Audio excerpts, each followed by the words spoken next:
प्रथमावनो गोजोन्थों खुलुमबाय आरो नतुन बोसोर बैसागुनि गासैखौबो अननाय जासिनायखौ बावहरग्रोबाय।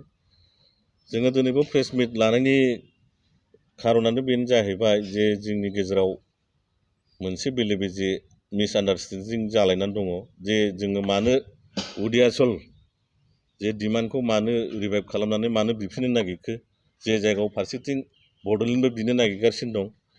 दा बेखौनो जोङो मोनसे क्लियारिफिकेसन होनो नागिरदों आरो बाथ्राया जाहैबाय बर' फिसा हिसाबै जोङो बड'लेण्ड मोनोमोनबा जोंहा बयबो गोजोननाया दंमोन। नाथाय 2027 जानुवारियाव बिटिआर एकर्डनि मुंजों जोङो मोनसे बड'लेण्ड स्टेट इस्यु डिमान्ड बेखौ जोबथेनायखौ जों नुनो मोनदों। जायनि जुनै जोंनि मानसिया बे जिनिसखौबो मोजाङै खायसेया बुजियो बुजिया बुंनो हाला। दा जोंनि नोजोराव बड'लेण्ड स्टेट इस्यु डिमान्डआ अराय टाइमनि जुनै बियो जोबथेबाय थुंगेबाय। जायनि जुनै हिमन्त बिश्व शर्माबो दानि चिफ मिनिस्टारा होनदों जे आरो बड'लेण्ड खेथियाव নহ'ব, আমি সিদ্ধান্ত লৈছোঁ সব बर' অসমীয়া মিলি পেলাই আমি একেলগে ববা কৰি আমি অসমখন চলাই যাওঁ। बिनि मानिया मा जाखो? थारमाने बे कम्प्रिहेन्सिभ फाइनाल सलुशना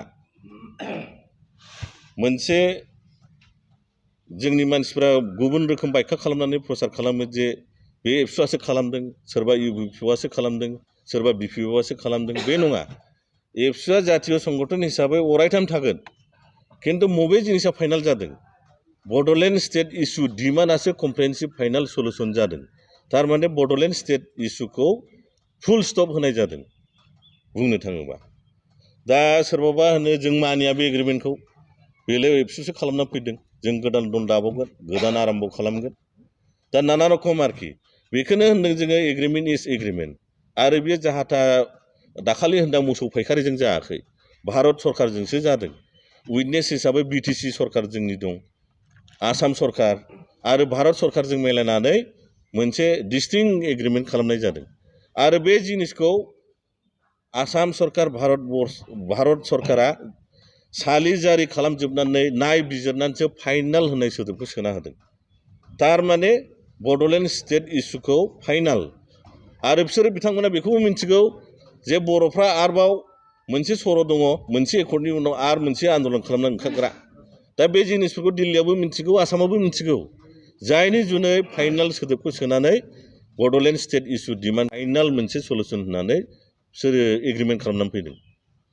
बाथ्राया जाहैबाय दाना एग्रिमेन्ट, जोंनि मानसिफ्रा एग्रिमेन्टखौबो मानिया, है बेलाय एग्रिमेन्टसो, जेबो नङा, जों थांबावगोन आन्दलन खालामगोन। खिन्थु भारतनि जेसेबां हिस्ट'रिकेल एग्रिमेन्ट दङ, जेनेबा हमनानै लादो त्रिपुरा एग्रिमेन्ट 1949आव भारतजों सामिल जादों रानिया कान्चन प्रभा देवी। दानि त्रिपुरा बासिफ्रा होनोब्ला है बे एग्रिमेन्टखौ मानिया जोङो, गोदोनि रानियासो होलांदों, दा जों भारतआव थाया, बेबादि होनबा जाबावगोन नामा? बे जाला।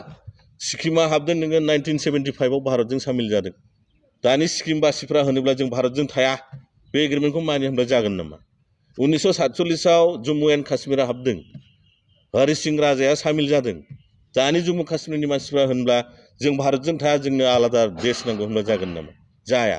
एग्रिमेन्ट इज एग्रिमेन्ट। बे मोनसे डकुमेन्टस क्रिएट जाबाय, बियो भारतनि माने सनानि बाक्सुआव दोनजाबाय।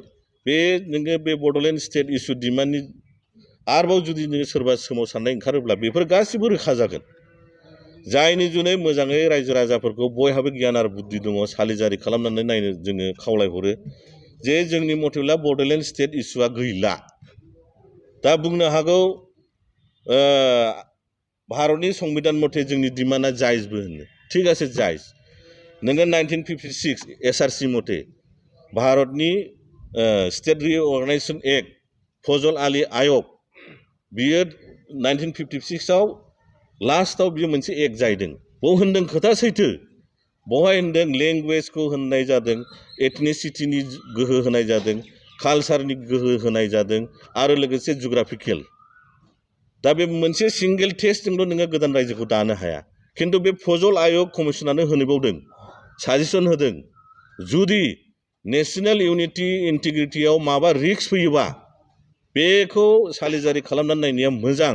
मानोना मोनसे रायजो गोदान, मोनसे इउनियन टेरिटरि दानानै आरोबाव जुदि समस्या 100टा गोदान ओंखारबावोब्ला रायजो गोदान बा इउनियन टेरिटरिखौ दायैआनो साबसिन होननाय मोनसे साजेसन लिरनाय दङ बेखौ नोंथांमोना फरायनो हागोन बेखौ पेरा 2 आव मोनगोन 1956 एसआरसि कमिसन पेरा 2 बेवहाय बे एखे फजल आय'गानो साजेसन होदों थारमाने एक्सटार्नाल सिकिउरिटि इन्टारनाल सिकिउरिटि जुदि बेबादि खहा जानायनि जुदि सम्भाबना दंब्ला भारतबर्षआव गोदान रायजो इउनियन टेरिटरि जाया दानिया नोंथांमोना हमना लादो एक्सटार्नाल रिस्क जेनेबा नोंथांमोना हमना जम्मु काश्मीरा फुल फ्लेजेड स्टेटखामोन डिग्रेड खालामनानै दा बे जम्मु काश्मीर स्टेटआ चिफ मिनिस्टारनि आन्डारजों जुदि गासैबो केबिनेटआ कनभिन्स जायोब्ला पाकिस्तानजों थांनायनि सम्भाबनाया प्रकट जाबायमोन जायनि जुनै दिल्लीया आर्टिकेल नाम्बार 370 खौ फोजोबस्रांनानै जम्मु काश्मीरखौ डिग्रेड खालामनानै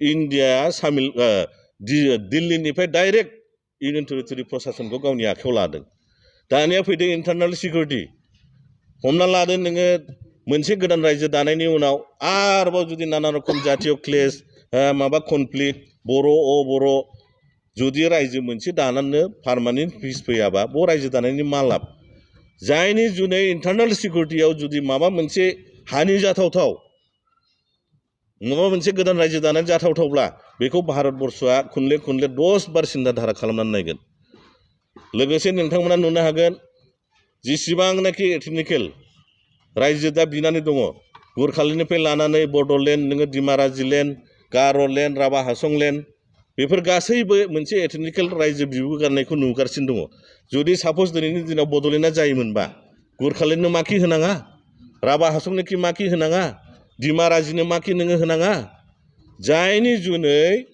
जों नुहुरनो मोन्दों थांनाय 27 तारिख 2000 सनाव बड'लेण्ड स्टेट बेखौ फाइनाल कमप्रिहेन्सिभ सल्युसन होनायनि खारनानो बे मानोना दिल्लीया खिन्थु रायजोखौ दाबो होयो खिन्थु दिल्लीया लुबैदों बेबादि नमेनक्लेचारजों जानांगौ जे नमेनक्लेचारै होयोब्ला पार्मानेन्टलि पिस फैयो मोनसे गोदान रायजो दानानै पार्मानेन्टलि जेन'बनि रायजो राजाफ्रा बेखौ एक्सेप्ट खालामनानै लायो थारमाने गोसोजों एक्सेप्ट खालामनानै लायो जे जोंनिबो मातृभूमि बियो बेबादि नमेनक्लेचारखौ भारतबर्षआ दाबो कनसिडार होयो मानोना नोंथांमोना नायनो हागोन बिटिआर जन्म जानायनि सिगां 3 मास सिगां लादाख जादों बिनि नमेनक्लेचारखौ नाय आरो जों बिनाय नमेनक्लेचारखौ नाय बिखौ रिजायनानै नाय दा ओंखायनो रायजो राजानिसिम खावलायहरनाय जेन' सालिजारि खालामनानै नायो बड'लेण्ड स्टेटआ मालाबाबो जाया जाला बे चेप्टारा जोब्बाय ओंखायनो जोङो बे उदियासल 1967 बेयाव स्टार्ट जादोंमोन ग्रेट फर्मार लिडार चरण समर चौधुरी बिथांमोना जे आराम्भ खालामदोंमोन